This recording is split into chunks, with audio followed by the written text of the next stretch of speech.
In less than 20 years' time, 1 in 4 people in the United Kingdom will be over the age of 65. 80% of the homes that will exist in 2050 have already been built, but only 9% of our homes currently meet the most basic of accessibility standards. And with 10 million people having experienced lockdown in a home with a health hazard, it's time to make sure we can all grow old gracefully in a home we love. Housing charity ACES wanted to explore various themes around housing for older people, speaking to experts from across the country about how to solve these problems. I loved my 2 up, 2 down terraced house, but I just couldn't manage it. The stairs were steep and there was 12, 13 steps to get to my bedroom. When you get older, you've got to have the security of knowing that you're going to be there for as long as you want to be there. I'm not on the work roster anymore, I'm on the sick. Arthritis, diabetes, asthma, high blood pressure, cholesterol tablets, 3 or 4 little things that you need cream for, but we'll not go into them.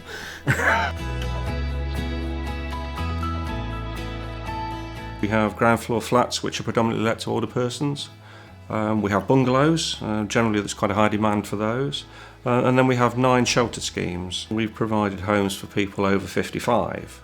But I think anybody would recognise that there are diverse needs that people have between the age groups of 55 and probably in excess of 90. It might be shared ownership, it might be affordable rent. People expect it to be a bungalow, not necessarily bungalows in the future. It's likely to be flatted accommodation. We need people to understand the benefits of that type of housing, that yes, they've got the independent living, they've got their own front door, but there's the opportunity to interact with neighbours, to reduce social isolation.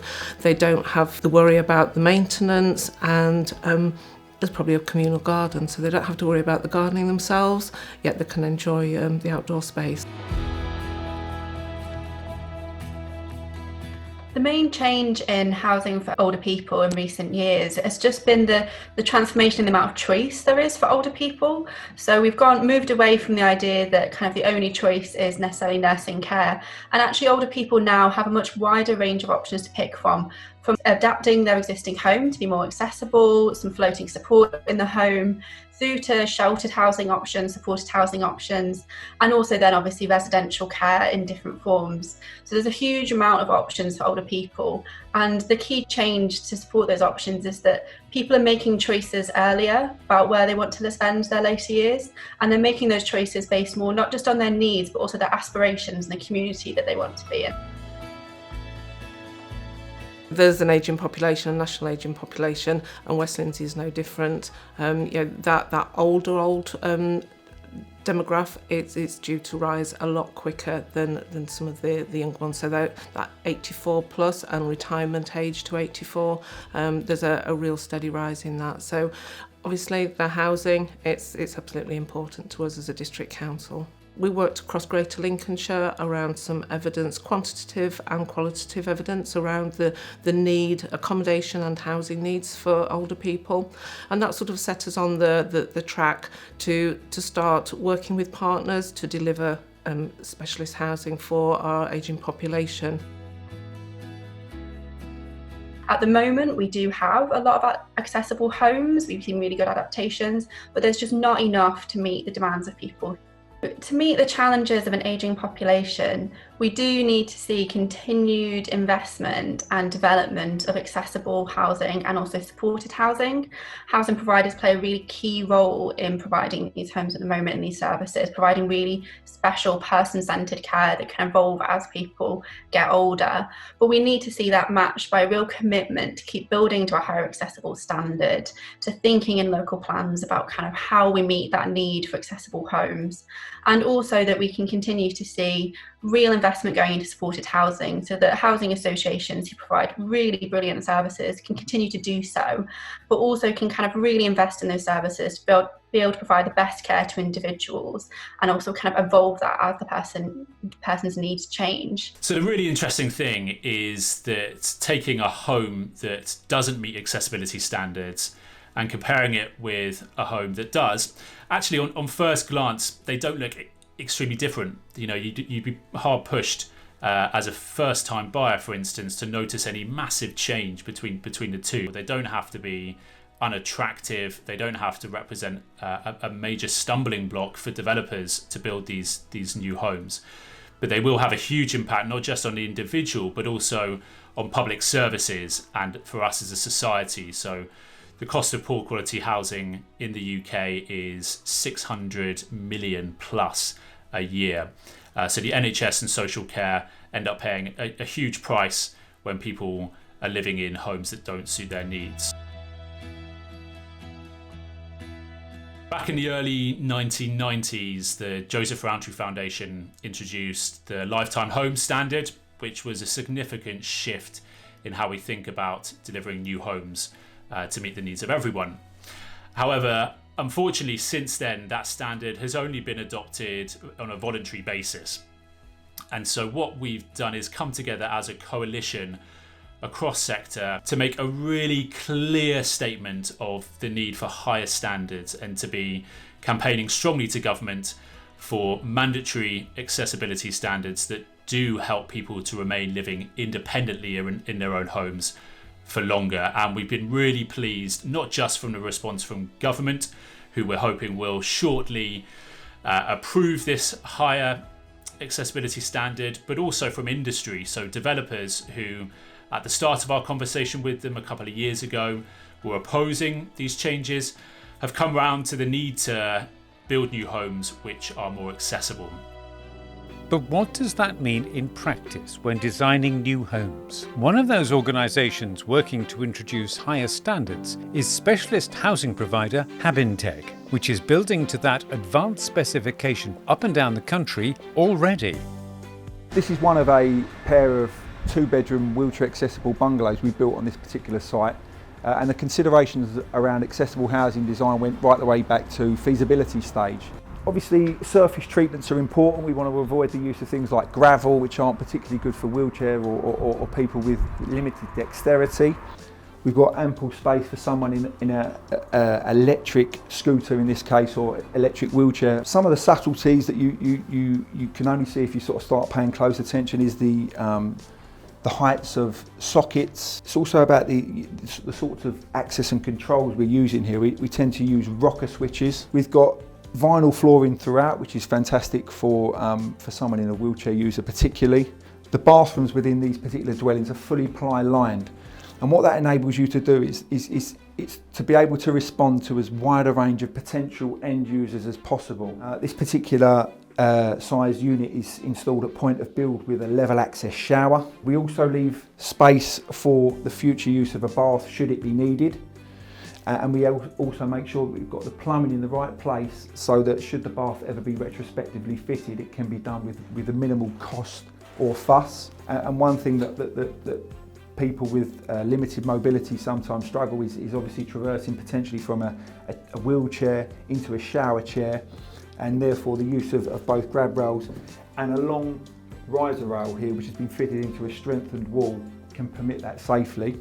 The ceilings are strengthened, the joists have been doubled up, and that's to allow the future potential installation of a ceiling track hoist. A good thing in terms of accessible housing design is having doors opposite one another. You're trying to avoid nasty right turns for someone in a wheelchair, so it's very, very easy to traverse from a main bedroom into the living room and kitchen. Another subtlety is having the window lintels in an accessible location for someone in a wheelchair. So sitting in a chair, what you don't want is your window lintels being high up and people can't see outside. So we've got a nice U-shaped layout, as we want to try and avoid a galley style kitchen. Starting with the oven, we've got a side opening oven, which is an important feature, bearing in mind potentially a wheelchair user having to avoid a drop-down oven. This side opening door allows someone in a wheelchair to go as close as they need to the oven, potentially take something very, very hot out. We've got a pull-out drawer underneath, and that will just potentially allow someone to take a hot tray or pan from the oven, place it on here, ready themselves, get themselves in a safe position to then move that where they need. So we have an adjustable section of worktop contained within the kitchen, which houses the hob, a food preparation area and the sink. and that's fully adjustable on a wind-up bracket. You can notice it's fully tiled behind, but also you'll see that the sink is on flexible hoses and a flexible waste. And again, that's to allow, you want to avoid rigid pipework, which would prevent the use of the adjustable section of worktop.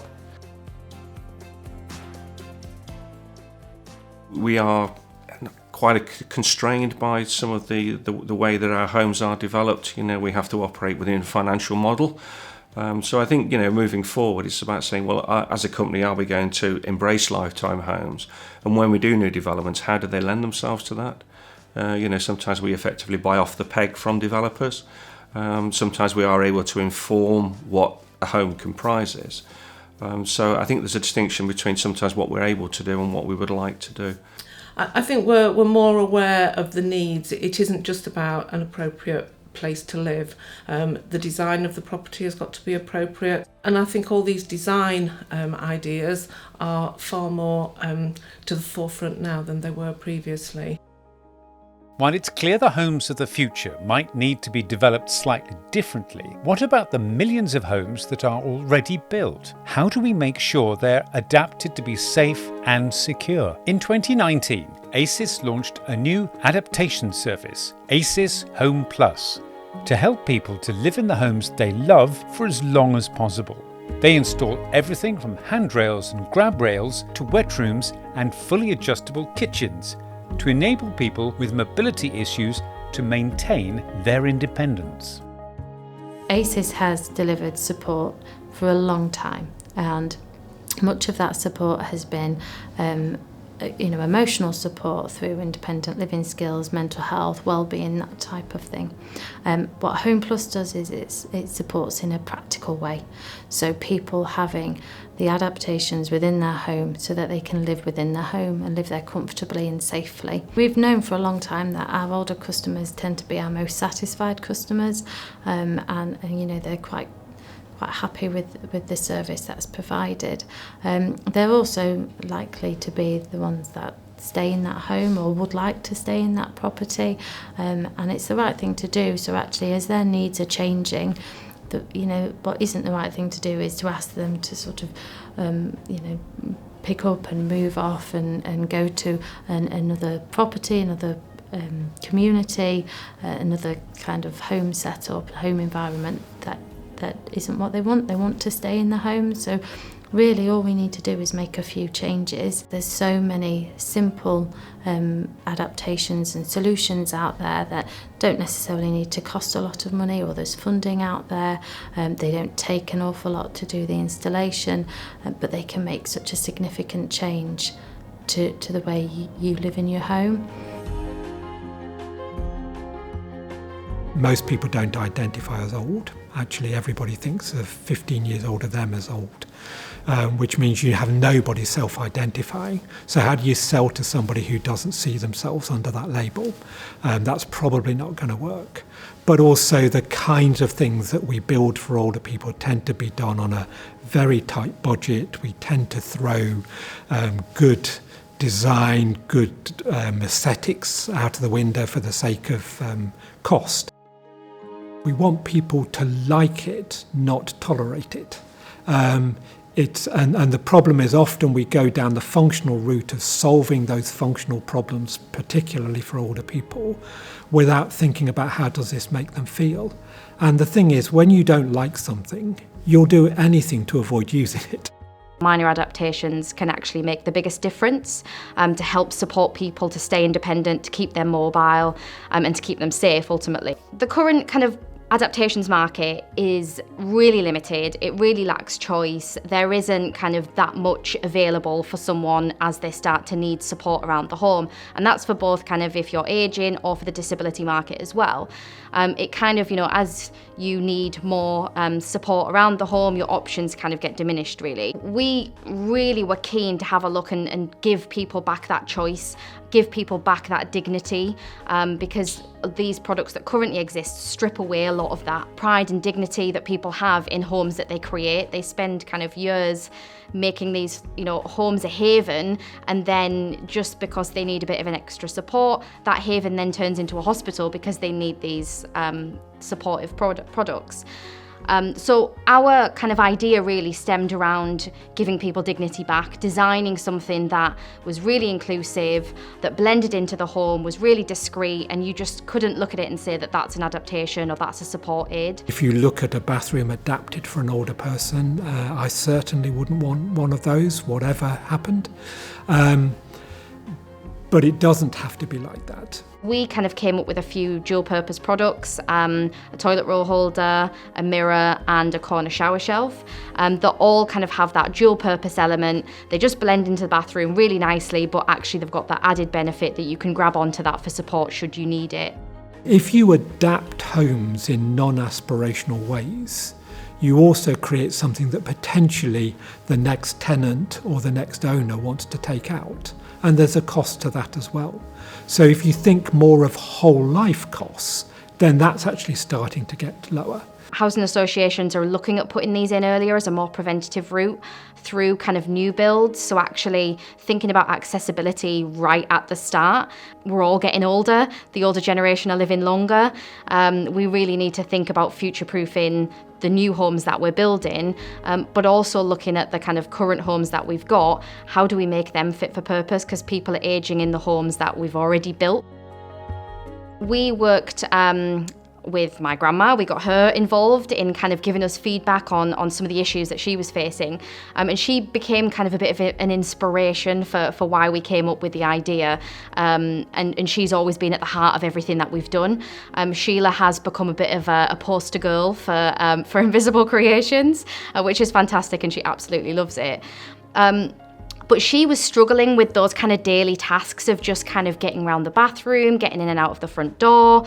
And we witnessed this and we kind of said, here's the solution. You've got kind of these grab rails here that you could have. And her reaction was probably the same as mine if someone had have come to me and said, here's a grab rail to kind of put on the front of your house to get you in and out. Was that absolutely not, they're horrible. And for her, it made her feel like she was old and vulnerable, and it really affected the way that she felt. So everyone's got a parent or a grandparent or a neighbour or a tenant that's going through the exact same issues that she was facing on a day-to-day basis and refusing those horrible clinical adaptations. So to be able to make her feel better by giving her kind of a very simple alternative to the stuff that's already out there was, really, really amazing for me personally, but for us as a business as well, to see that real human impact that we can have and how, we have the ability to transform lives. The plan is to kind of come up with solutions to support people to get around the whole home, not just the bathroom, not just the front or the back door. Actually, how do they kind of get from the bathroom to the living room to the bedroom in a really safe way, but with products that make them feel really good as well. But it's not just about the bricks and mortar. 2020's living, the pandemic, and the uncertainty around everyday life bring multiple issues to the fore. Issues that are heightened among older people and people with health conditions. Collaboration is more important than ever to support these customers, especially in creating inclusive communities which people want to be part of.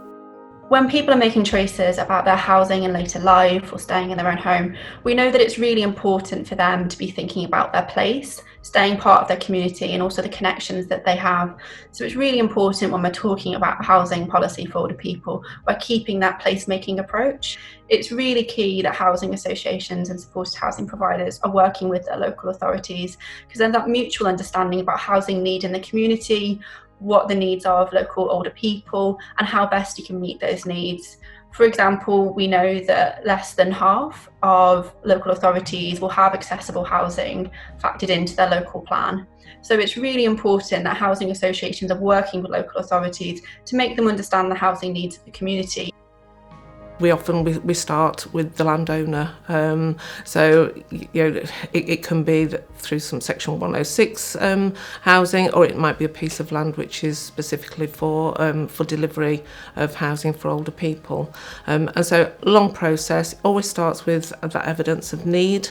We often start just in a field and a few years later, development, the bricks and mortar is there. The key thing for us though is that we are making a difference. We keep people at the heart of what we do. Certainly for the area that I'm working with, this type of housing, it isn't just about the bricks and mortar, it's about the people that are living in it. We're learning. One of the schemes that we enabled in Gainsborough, one of the issues is there's a no pets policy. And that is something which I think we need to address in the future. This generation, they probably want a cat, small dog, budgie, whatever, but a blanket no pets, that actually stop people taking up the opportunity of a tenancy in a really nice, well-developed, suitable development. With more people online than ever, people are able to access services like never before, and some for the first time in their lives. But how does the rise in technology use change how older people live their lives? There's a huge amount of innovation already in the social housing and supported housing sector in terms of how we can meet the needs of an older population and an ageing population. For example, the use of technology has really transformed housing for older people in recent years. Over the last few months of coronavirus lockdown and people not being able to get out and about in their home, we've really seen housing associations stepping up to supply technology and also digital skills training to older people. There's significant digital inequalities within our customers. Essentially what that means is that whilst we can look to develop digital service offers for our customers, they don't necessarily have the skills or the appetite to receive those services in that way. We found a very small proportion of what we called innovators around how they utilise technology within their home. Well, I like me Alexa, to be honest with you. As I'm getting older, I find that words sort of jam up on me and the brain locks up and won't let me spell and that sort of thing. And if you ask Alexa to spell Mississippi or anything like that, Alexa, spell Mississippi. Mississippi is spelled M-I-S-S-I-S-S-I-P-P-I. So if you want to fill in your diary, or you're texting someone and something like that jams up, you can ask her and she'll clear your mind for a moment. And then you think, why was I such a silly bugger? Why couldn't I think of that? I've got Alexa, and Amazon Echo, which I call Echo because that's neither male nor female, is it? Don't like the idea that people are telling a woman what to do. I've just got my phone, but I do an awful lot on that phone. If that phone breaks, it's half of my life's in that phone. I don't know what I'm doing from one day to the next. Echo knows. She tells me how old people are on television, and she tells me when certain television programmes are on. I get reminders for all sorts of stuff. Looking into the future with less mobility, I guess I would like to have, obviously, lights that turn themselves on and off. I'd like to have one of the things on Star Trek where you just tell it what you want and the food just comes out on a plate. It would be nice to make it more voice controlled. You'd be able to draw the curtains at night, turn the telly on and off.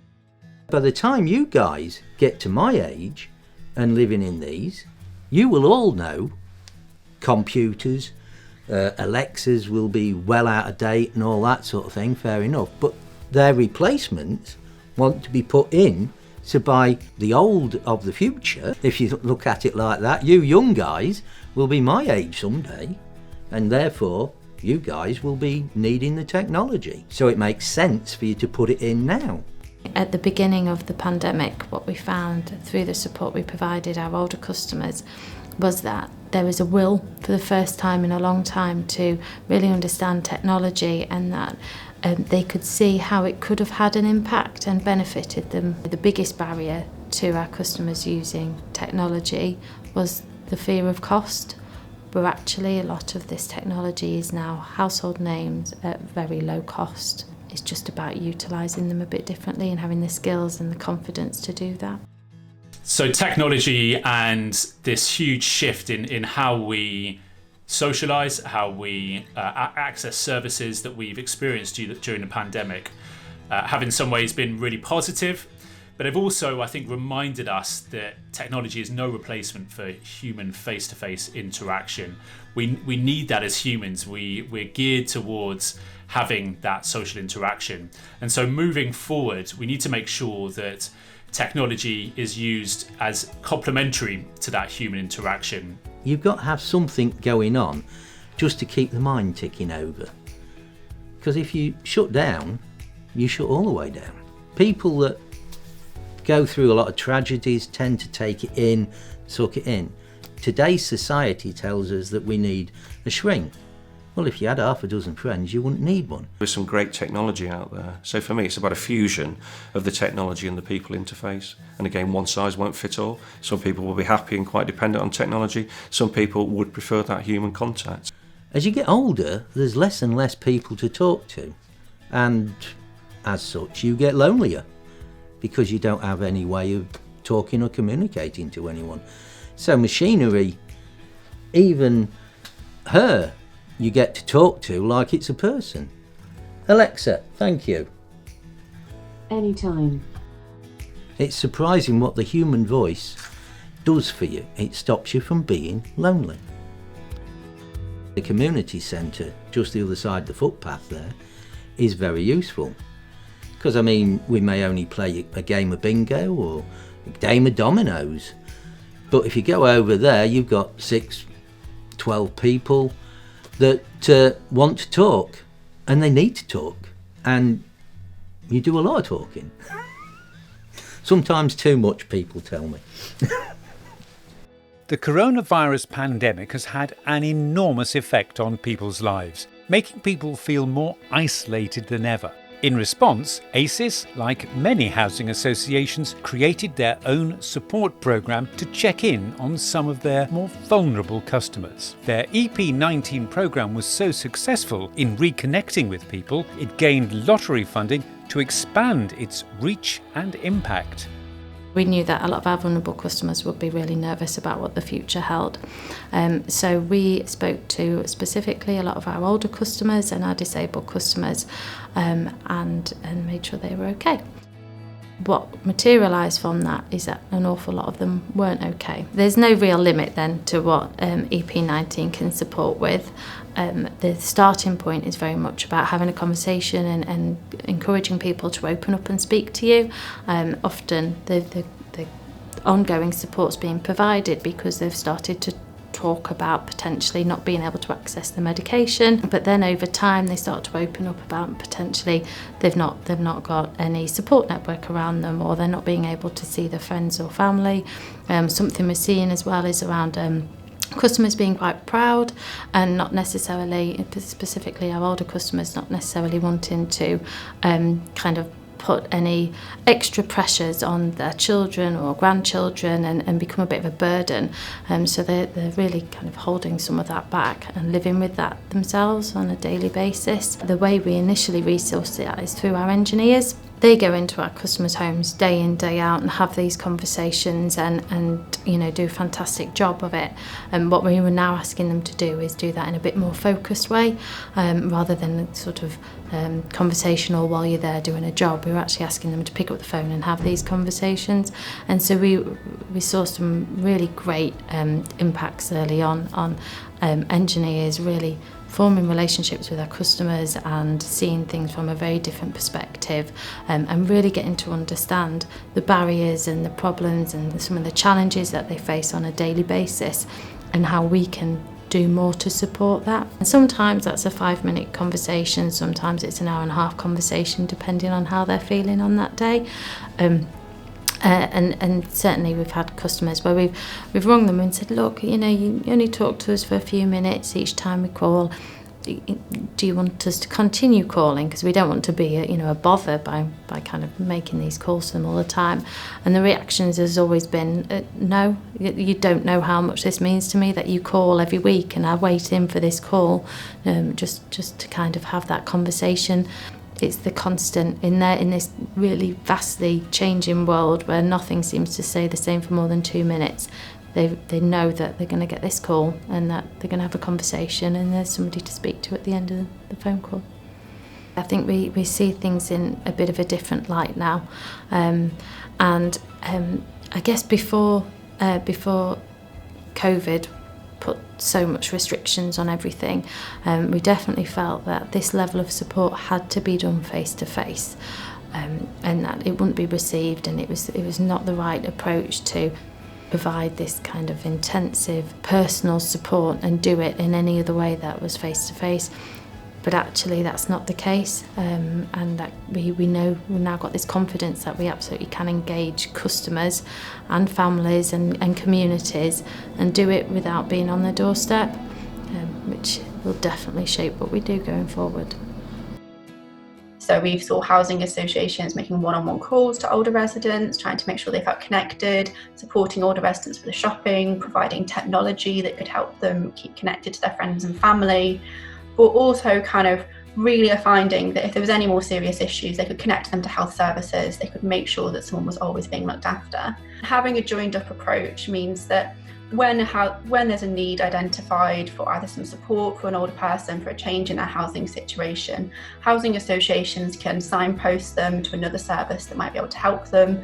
They can do social prescribing and direct them to services that they might need. And it just means that no individual falls through the cracks, everyone is supported, and also that kind of there is mutual benefit between all of those services of information sharing, practice sharing, and it really means that kind of you get so much more than a home. One of our priorities is around our partnerships, because we recognise that we can't do this alone.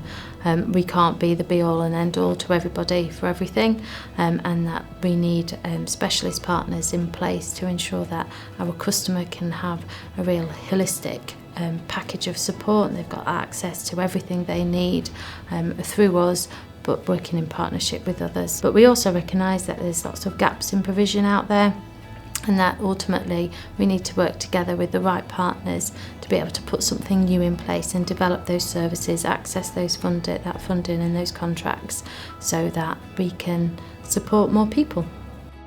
The pandemic not only shone a light on physical health, but people's mental health as well. But what can be done to make sure the communities we build for people are the best places for them to live happy, healthy lives?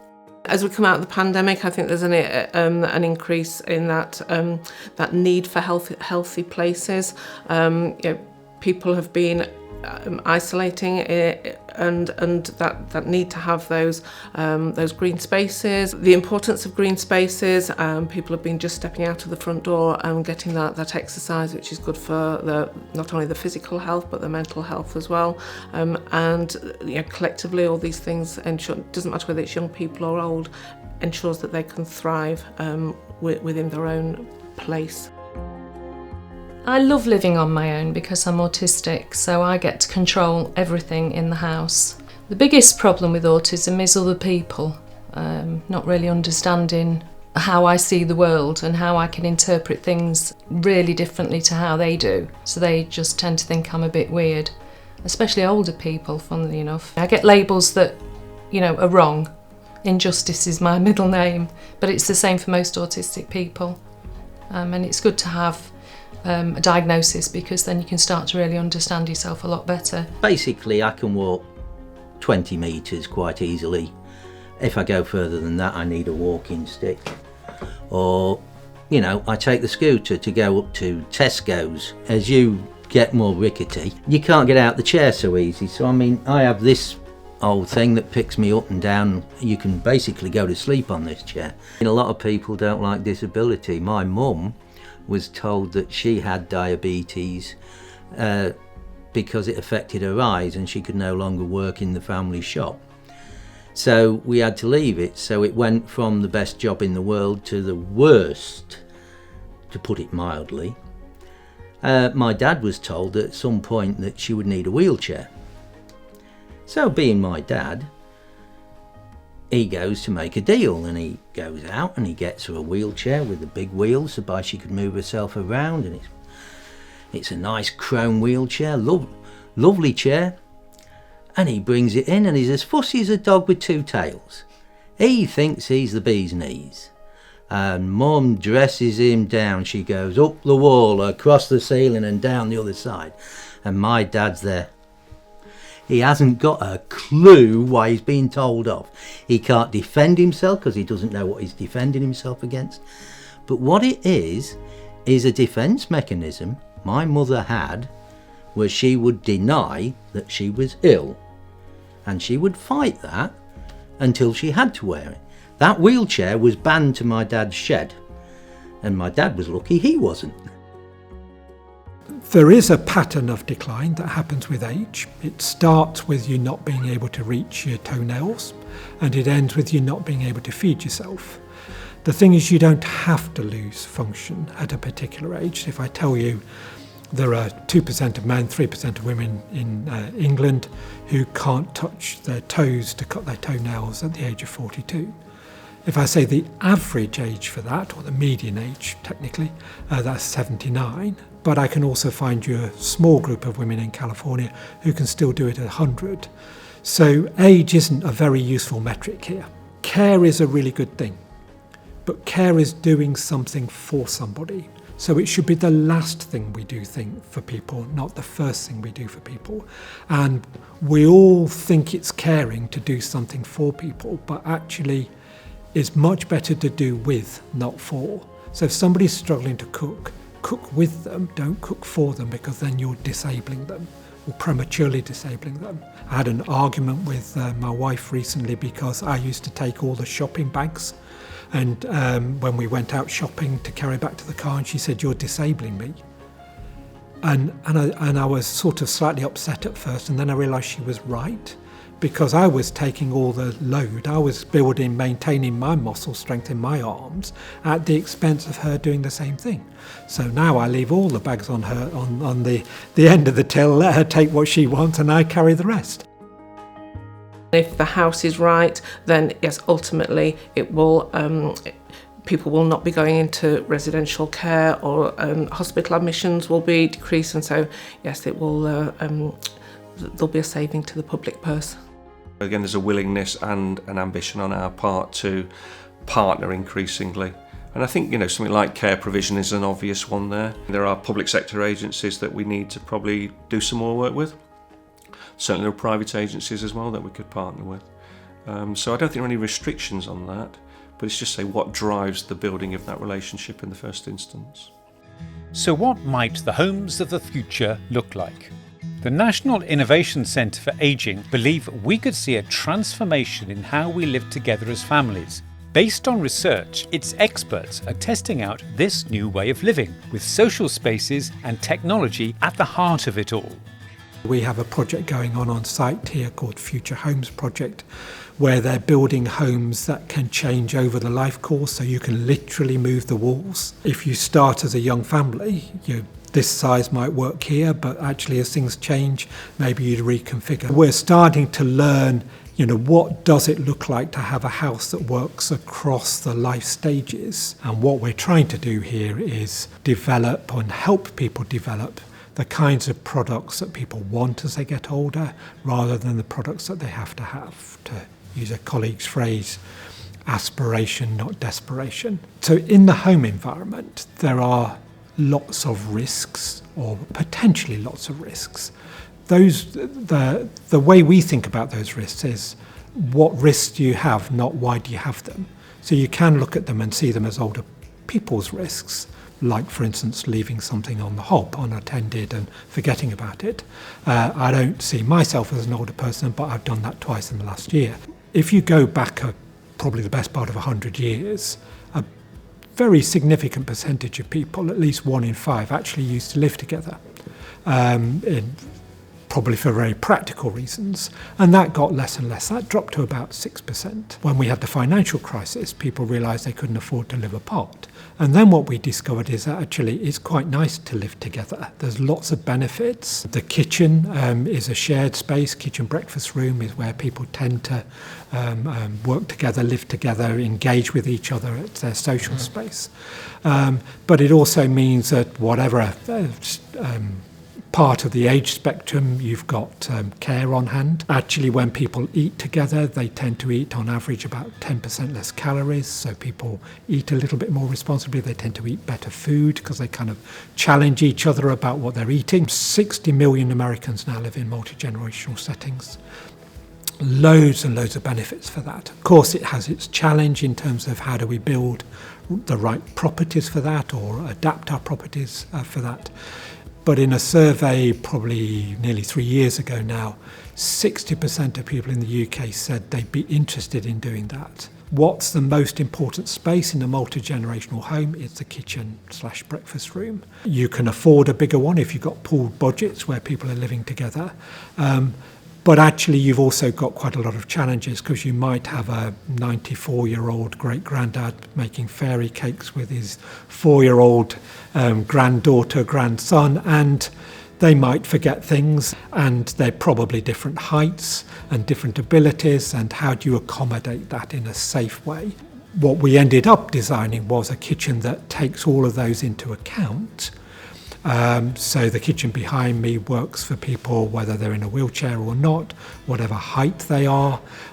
We can have 8 people from 4 generations in here at the same time, all enjoying this space. One of them might be doing their homework, some might be cooking, some might be just enjoying a drink. But actually it's the social space. And if we can design things that support that, we solve the problems that come with ageing without solving them in a stigmatising way. It's clear there's a real commitment from those working in housing to solve issues in innovative ways, coming up with solutions to meet the needs of our ageing population. But it's also clear that more needs to be done. More needs to be done to build new, affordable, accessible homes. And more needs to be done to adapt homes to suit changing needs. We need to think differently and push the boundaries to challenge how we approach new developments. Technology will play a part and is already doing so, but the positive impact of human contact remains undiminished and can never truly be replaced. Creating healthy spaces for people to live is key, but age isn't as important as we might think. Homes and communities must be developed cohesively with inclusivity right at their heart, for people of all ages, all abilities, because the clock is ticking.